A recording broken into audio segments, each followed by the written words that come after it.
বন্ধুরা, আজকে এই যে রান্না করেছি, আজকে যে রান্না ঢেঁড়স পোস্ত করেছি। এই যে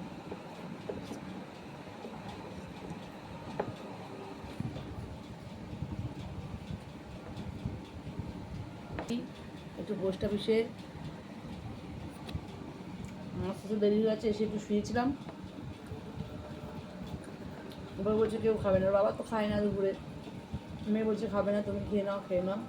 তাই আমি একা একাই খেতে বসে পড়েছি আজকে।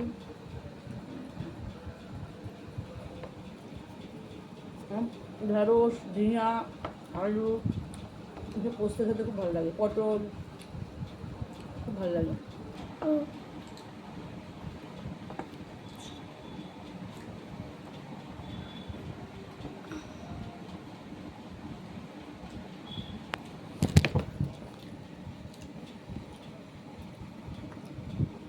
ইয়া খেতে না, ডিমের ঝোল করেছি, ঢেঁড়স পোস্ত ডিমের ঝোল করেছি, বেশি মশলা মশলা দিইনি, হালকা করেছি, কেন বাবা পছন্দ করে না একদম।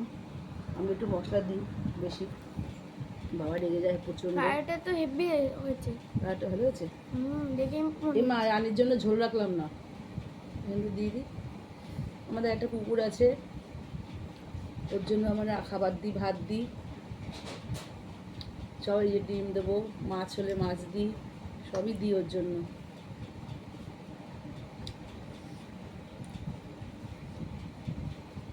ঝোল রাখলাম না, ভুলে গেছি ওর জন্য।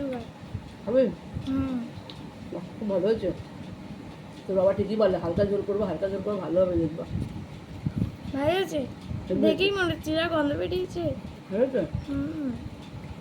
খাবি তুই? আর হ্যাঁ, টাটা বন্ধুরা। টাটা, সুমতন।